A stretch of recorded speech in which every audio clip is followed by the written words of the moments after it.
Russia at peace goes to elaborate lengths to remember Russia at war. Most of all, to honor the sacrifice, to relive victory.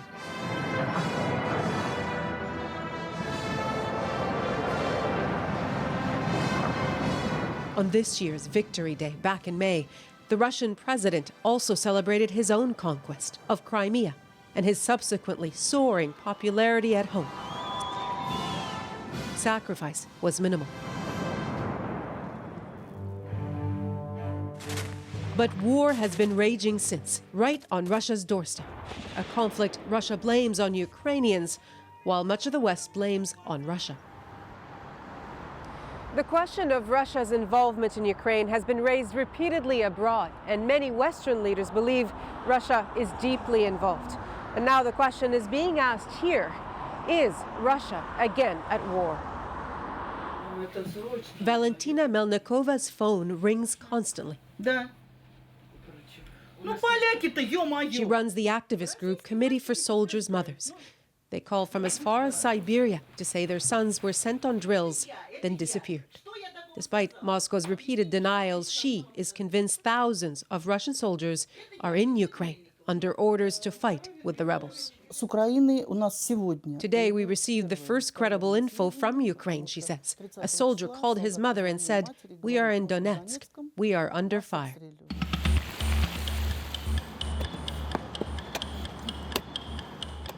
Russia denies it. But the West accuses Putin of calculated moves to shore up the rebels, well-timed tactics to keep the battle in play. A strategy that's boosted both Russian nationalism and mistrust of the West to unprecedented levels. Turn off your TVs. This is RT, and we're a propaganda bullhorn. Propaganda bullhorn? Anissa Nawe clearly relishes a good war of words. To bring people stories. He's a senior political correspondent at Russia Today, an international network that beams Russia's perspective abroad. An American who came here to study, she fell in love and stayed. She's deeply skeptical of how Russia is portrayed abroad. So is there a war going on? Is Russia at war right now? I think it depends how you define war. Again, that's very subjective. There's different levels of war. Is there an information war going on? For sure.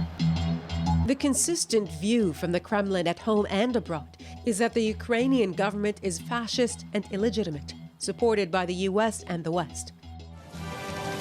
A narrative endlessly repeated on local state television and on the streets. I think the Ukrainians are to blame because they've let these fascists rise to power, she says.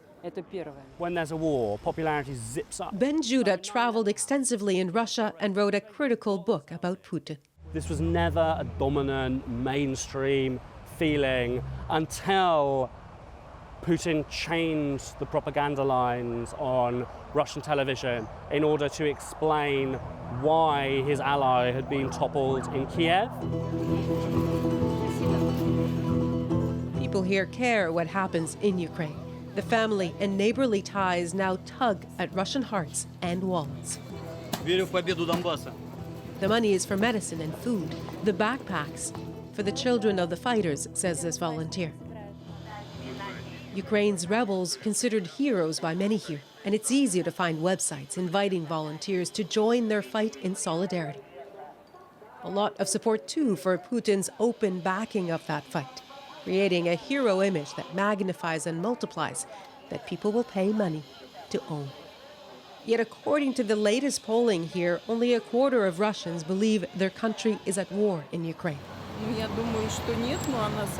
I don't think so, she says, but we're compassionate. We provide humanitarian aid.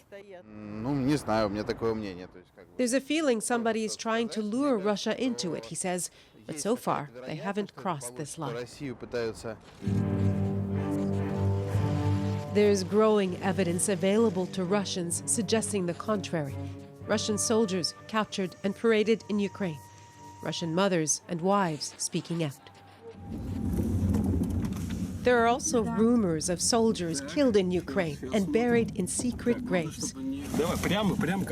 A group of Russian journalists tried to investigate reports 100 paratroopers from one town have been killed in action. They found at least one grave before thugs scared them off. The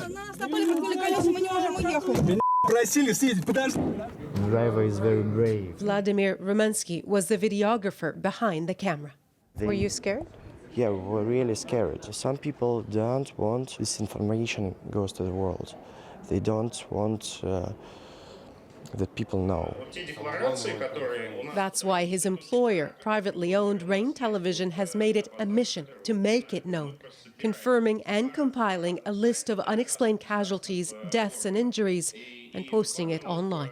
In 99% of the cases, what they say to the relatives, they were sent to the maneuvers to Rostov region, and they were killed on the border with Ukraine. I mean, like on the border, like seriously. The headlines are followed with images of a cemetery with wreaths and plaques containing the names of alleged Russian soldiers who were killed in Ukraine. Did your organization try to check this information? Russia Today also covered the story. In this interview, though, a different advocate for soldiers' mothers closely towed the official line.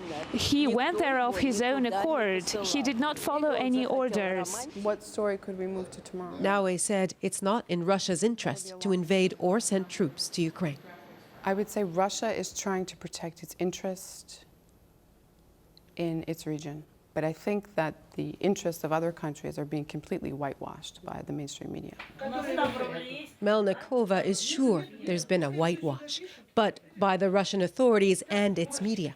The idea of a soldier's anonymous death infuriates her. Through 8 Russia conflicts, she says she's never seen anything like this. Я чувствую ненависть. I loathe Russian leaders and loathe the military, she says. This is the most secret war ever. What looks like a war, sounds like a war, walks like a war, it is a war.